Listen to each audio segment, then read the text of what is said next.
The basket arrived on a Tuesday. You had measured the shelf twice, found the perfect size, chose the right color, and for about 3 days, everything looked exactly like those pictures you had saved.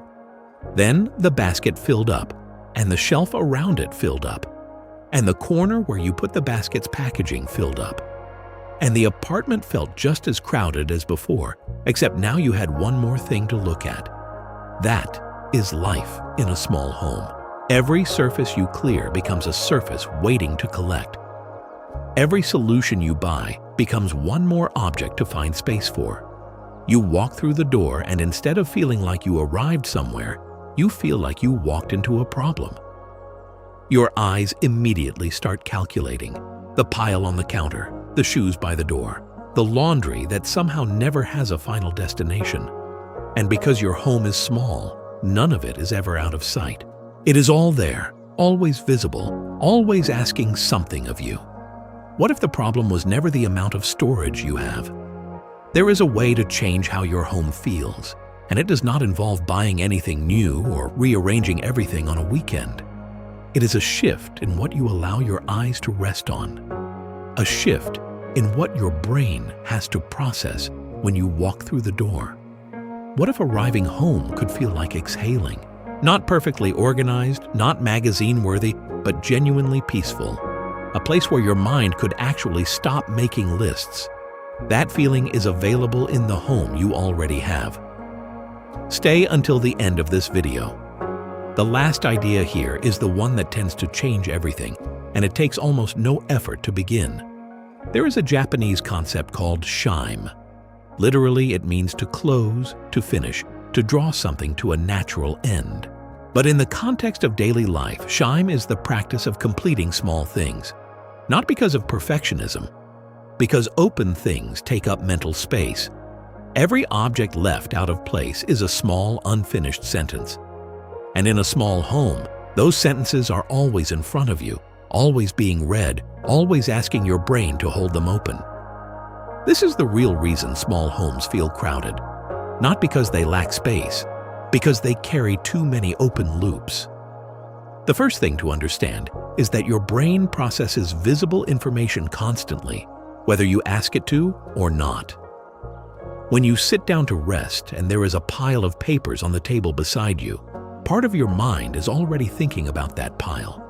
When the kitchen counter has 3 objects that do not belong there, your nervous system is quietly registering them as unresolved. A large home gives you the ability to close a door and forget. A small home does not offer that escape, which means the visible layer of your home, what is actually in front of your eyes, becomes your mental environment. Tending to it is not housekeeping. It is closer to mental hygiene. Begin with a simple practice. At the end of each day, identify 3 visible things that feel unresolved. Not a deep clean, not a full reorganization, just 3 things. A cup that did not make it to the sink, a jacket on a chair, a stack of something that has been migrating from surface to surface for weeks. Return them to a place that feels finished. The effect is disproportionate to the effort. Your brain will register the difference even if your eyes barely notice it. The second idea is about what you allow to live on your surfaces. In Japanese design, there is a practice of treating every horizontal surface as a canvas, not a storage solution.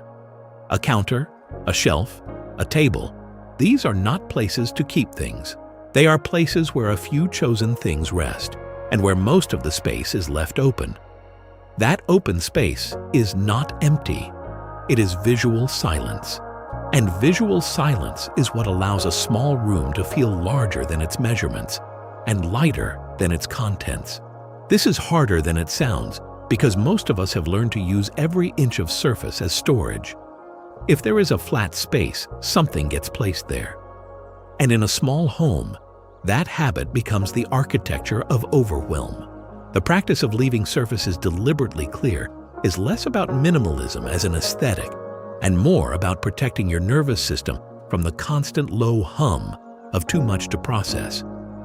If you have been carrying that hum for a while and you are ready for a way to make peace with it, There is something in the first pinned comment worth looking at. It is called the Peaceful Home Kit, and it was built for exactly this situation. A real home, a real life, a real need for calm that does not require an ideal amount of space or time. The third idea returns to Shime, the practice of closing, not just objects, but loops. Every time you enter a room, take 30 seconds to finish what is already open before you begin anything new. Not because it will make your home perfect, because it interrupts the accumulation. Small homes are not damaged by one big mess. They are damaged by 100 small things that were never quite finished. The fix, then, is not a bigger weekend clean. It is smaller, gentler closing every single day. This has never really been about storage. The most organized corners, the most carefully labeled bins, the most efficient systems will not make your home feel peaceful if what is sitting inside you is still unresolved. A home reflects its inhabitant, and learning to let it feel calm is, in a quiet way, an act of honesty with yourself. It is choosing to live in a place that tells the truth about who you are now, not who you think you should be. The Peaceful Home Kit was made for that honesty. It includes a daily home planning assistant that adapts to your real day, not an imaginary one, asking what time and energy you actually have before building your plan. It includes a letting go planner based on the Denshari philosophy, which helps you understand why you hold on to things and how to gently release what is no longer serving you. It includes a Kakebo financial planner that brings more intention to what you bring into your home in the first place, because the quietest path to less clutter is buying less of what you don't truly need. And it includes a 21-day challenge, a home maintenance tracker, and a complete framework for making peace a daily habit, not a weekend project. You will stop feeling like you are always catching up. You will stop looking at your home and seeing a list. You will start walking through the door and feeling what your home was always meant to give you: rest. It is in the first pinned comment. Your home does not need more space. It needs fewer open loops, a few quiet surfaces, and the daily practice of closing things gently. That is where peace lives.